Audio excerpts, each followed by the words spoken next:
యోగిని ఏకాదశి.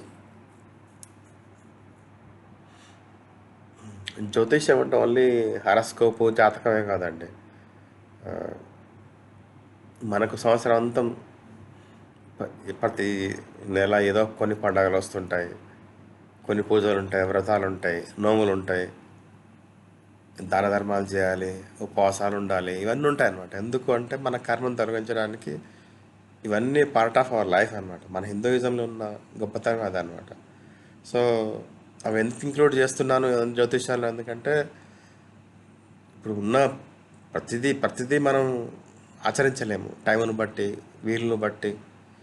కొందరు ఉద్యోగాలు చేస్తారు, కొందరికి హెల్త్ ప్రాబ్లమ్స్ ఉంటాయి, రకరకాల ఇష్యూస్ ఉంటాయి అన్నమాట. మనకు వీలైంది పాటించడానికి ఇది. ప్రతి ఒక్కటి పాటించడానికి కాదు మీకు ఇచ్చేది. ఇప్పుడు సంవత్సరానికి ప్రతి నెలకు రెండు ఏకాదశులు వస్తాయి. సో మీకు 24 ఏకాదశులు వస్తాయి. 24 ఏకాదశులు ఉపవాసం ఉండగలుగుతారంటూ ఉంటే మంచిది, లేకుంటే పర్వాలేదు. 24 గంటలు ఉంటారా, 12 గంటలు ఉంటారా, 4 గంటలు ఉంటారా అనేది మీ శక్తికి బట్టి, మీ మీ స్తోమతను బట్టి, ప్లస్ మీ శారీరకం సహకరించబట్టి, మీ వయసును బట్టి కూడా ఆలోచించుకోవాలి. నేను ఊరికే అంటే ఇంటిమేషన్ అంటే కొంచెం ముందుగా ఇంటిమేషన్ ఇవ్వడం అనమాట. అంటే ముందు రోజే తెలిస్తే కొన్నిసార్లు మనకు టైం ఉండదు, ప్లానింగ్ ఉండదు. ఒక 2-3 రోజుల ముందు అడ్వాన్స్ చెప్తే కనుక మీకు అలా వీలైతే చేసుకోండి, లేకపోతే లేదు, అంతే తప్ప. ఇది బలవంతం కాదు. కాకపోతే అంటే ఈ రెమెడీస్ చేసేది కూడా పార్ట్ అనమాట. మనం ఇవన్నీ ఎందుకు అంటే మన జ్యోతిష్యాన్ని, దాన ధర్మాలు ఇవన్నీ మనం రెమెడీస్ చేసుకుంటాం కదా, ఆ రెమెడీస్ కూడా దీని కిందకి వస్తాయి. ఉపవాసం కూడా మన రెమెడీయే జ్యోతిష్యంలో. దాన ధర్మాలు, ఫాస్టింగ్, రెమెడీస్, డొనేషన్స్, ఇవన్నీ మన హోమాలు, పూజలు అన్నీ రెమెడీ కింద ట్రీట్ చేస్తాం కాబట్టి మీకు ఇవన్నీ చెప్తున్నాను. మనకు ఆధ్యాత్మికత కూడా జ్యోతిష్యంలో పార్టే మనకు ఇక్కడ. సరే, యోగిని ఏకాదశి ఎప్పుడు వస్తుందంటే జూన్ 21, 22. ఓకే.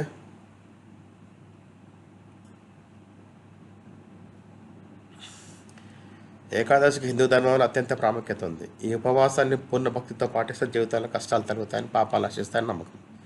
యోగిని ఏకాదశి ఉపవాసం చేస్తే 88,000 మంది బ్రాహ్మణులకు భోజనం పెట్టినంత పుణ్యం వస్తుంది. ప్రతి సంవత్సరం 24 ఏకాదశులు వస్తాయి. ఇవి ప్రతి నెల కృష్ణపక్షం మరియు శుక్లపక్షంలో వచ్చే ఏకాదశి తిథిలో పాటించబడతాయి.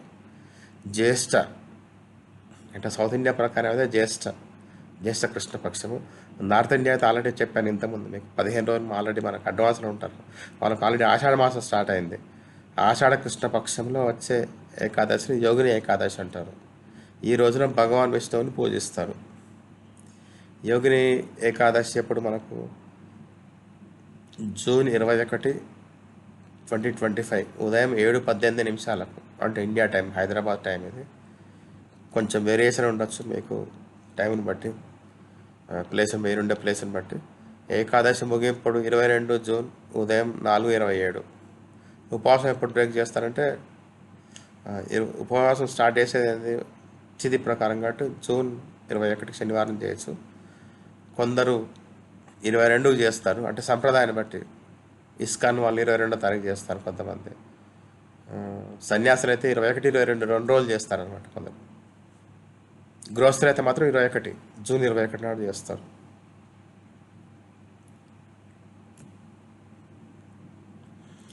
యోగిని ఏకాదశి పూజా విధానం. దశమి రాత్రి నుండి ప్రారంభం. గోధుమ, పెసర, బార్లీ వంటి ధాన్యాలు మరియు ఉప్పు తినకూడదు. ఏకాదశి రోజు ఉదయాన్నే స్నానం చేసి శుభ్రమైన బట్టలు ధరించాలి. ఉపవాస సంకల్పం తీసుకోవాలి. పూజా విధి: కలశంలో నీటిని నింపి శ్రీ విష్ణువుని అభిషేకం చేయండి. తిలకం ధరించి అక్షింతలు వేయండి. హారతి, తులసి దళాలు సహితంగా భోగం సమర్పించండి. ఉపవాసం మరుసటి రోజు సూర్యోదయంతో పూర్తవుతుంది. అంటే ద్వాదశి గడియలు రాకూడదు అంటారు. కాకపోతే ఏంటంటే ఈసారి 22వ తారీఖు మధ్యాహ్నం 1:45 దాకా ద్వాదశి ఉంది. సో చేయగలిగిన వాళ్ళు 22వ తారీఖు మధ్యాహ్నం వరకు చేసుకోవచ్చు ఫాస్టింగ్. చేయలేకపోతే 21వ తారీఖు రోజే సాయంత్రం 6ంటికి ఫాస్ట్ ఆపేసేయండి. లేదా 22వ తారీఖు ఎర్లీ మార్నింగ్ ఫస్ట్ అవర్లో సూర్యోదయం కాగానే ఆపేసేయండి. మీకు శక్తి తోచినంత చేయండి ఫాస్టింగ్. ఏది బలవంతం లేదు, మన ఆరోగ్యాన్ని పనంగా పెట్టి చేయాల్సిన అవసరం అంతకన్నా లేదు. సో చెప్పినట్టు ఇంతకుముందు డిస్కస్ చేసినట్టు మనకు వయస్సు మీద ప్రాబ్లం ఉంటుంది, హెల్త్ ప్రాబ్లమ్స్ ఉంటాయి, ఆఫీస్లోకి వెళ్ళేది ఉంటుంది, పనులు చేసుకుంటాం, కుదురుతుంది కుదరదు, అంత టైం ఉండదు మనకు. సో మందులు వేసుకోవాలంటే తింటే కానీ ట్యాబ్లెట్లు వేసుకోవడం కుదరదు. సో ఇవన్నీ ఉంటాయి కాబట్టి మీకు వీలైనంత వరకే చేయండి. చేయలేని వారు, పెద్దవారు కనుక, వయసు ఉంటే కనుక మీరు ఉదయం 6 గంటలకు స్టార్ట్ చేయండి, మధ్యాహ్నం 12కి ఆపేసేయండి. లేదా కుదిరితే 2 వరకు చేయండి, లేదా 4, 6 సాయంత్రం 6 గంటల వరకు చేయండి. 6 గంటలకు ఫాస్టింగ్ ఆపేసేయండి.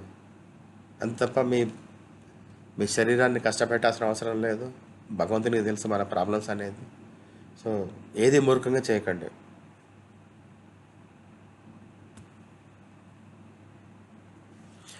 యోగిని ఏకాదశి, దీనివల్ల కొన్ని డబ్బు సమస్యలకు పరిష్కారాలు అనమాట. దీనివల్ల చిక్కుకుపోయిన డబ్బును తిరిగి పొందడానికి ఏం చేయాలంటే, అంటే అప్పిచ్చుంటారు, వాపసు రావట్లేదు.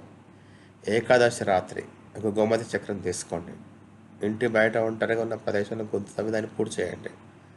తర్వాత ప్రార్థించండి విష్ణుదేవుని, ఓ విష్ణుదేవ, నా డబ్బు మార్గంలో అడ్డంకులు తొలగించు, ఫలితం చిక్కుకుపోయిన డబ్బు త్వరగా తిరిగి వస్తుంది. ఇదొకటి. నెంబర్ 2, ఆర్థిక సంక్షోభం నుండి విముక్తి.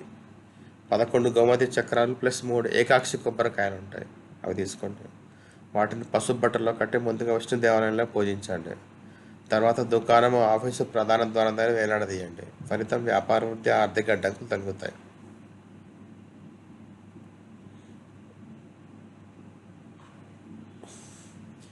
అప్పు నుండి విముక్తి కోసం కుంకుమ పువ్వు కలిపిన పాలు విష్ణువుకు సమర్పించండి.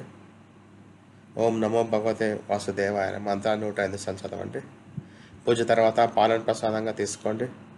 ఫలితం మానసిక ఒత్తిడి తగ్గుతుంది, మరియు క్రమంగా అప్పు తగ్గుతుంది. 4, ఆరోగ్యం మరియు మానసిక శాంతి కోసం ఏకాదశి రోజు అరటి చెట్టుకు పూజ చేయండి. ధూపము, దీపము, కుంకుమ, అక్షింతలు వేసి అరటి పండు ప్లస్ ఒక పాలు విష్ణువుకు సమర్పించండి. ఫలితం ఆరోగ్య సమస్యలు తగ్గుతాయి, మనస్సు శాంతి కలుగుతుంది. 5, కుటుంబ కలహాల నుంచి విముక్తి. ఏకాదశి పూజ తర్వాత పంచామృతంలో తెలుసాకులు వేయండి. ఇది ప్రతి కుటుంబ సభ్యుడికి ఒక చెంచా ప్రసాదం ఇవ్వండి.